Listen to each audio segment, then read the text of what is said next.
Just a wrap up of the City of Grand Rapids work session and the City Council meeting for Monday, November 27th. We had Diane Larson in from the Grand Rapids HRA. First off, a little bit about what the HRA is. It's a $4.7 million budget. They operate with 15 employees.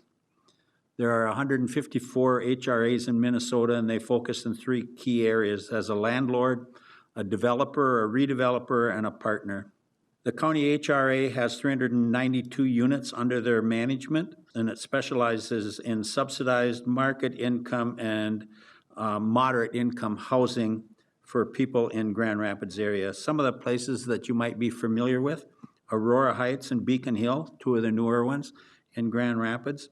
You go back to market rate ones, we have Forest Park West and Lakeshore Place and Crystal Lake Apartments, and then we have our subsidized in 411 Northwest 7th Street and 401 River Road. So when you look at what they do, they assist 740 households in Itasca County with managing the cost of having a place to call home. One of the new things that the HRA is looking at doing is they're looking at moving into single-family development. If you recall the Forest Lake School property, there's a room up there for 22 houses, 4 2-bedroom, 4 3-bedroom. Those units will be up for sale in 2024 with an estimated below market price of 20 to 30% below market. You'll own the home. When you buy that, you'll own the home, but you won't own the land that it sits on. That's one of the ways that they can save money. They're hoping at some point in time to start a land trust. They would like to get $1 million into a fund where it can subsidize and it can help encourage developers expand and to grow the housing opportunities here in the Grand Rapids area. Moving on to the council meeting. On the consent agenda, just a few things that I would like to talk about. We approved a new professional auditing services contract for 2024 to 2028 with CLA Clifton Larson Allen. As you may recall, when we've talked about this in the past, we had Redpath as our accounting professional that was working with us.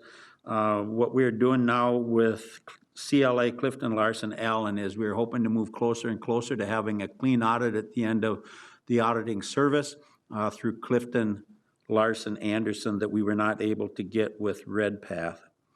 We also authorized staff to solicit quotes for a new plow truck with the attachments. We approved the final payment for Forest Lake Utility Extension in the amount of $18,190.85. We authorized the Grand Rapids Fire Department to purchase a new snow pusher and a dirt bucket attachment for their Bobcat. We gave out, we approved the annual liquor license for 2024, as well as the on-sale wine license and beer license for Hummingbird Wine Bar and Bistro.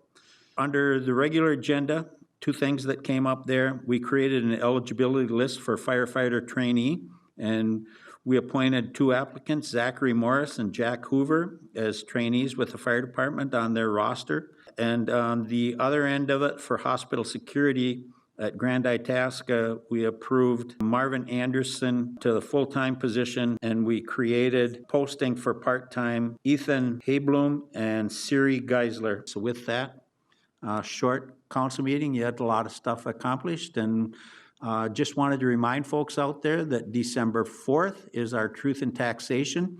So if you're planning on coming in, I think the council meeting is on that night. Instead of starting at 5, I think we are starting at 5:30 so that we can blend right into when we would have that Truth in Taxation meeting.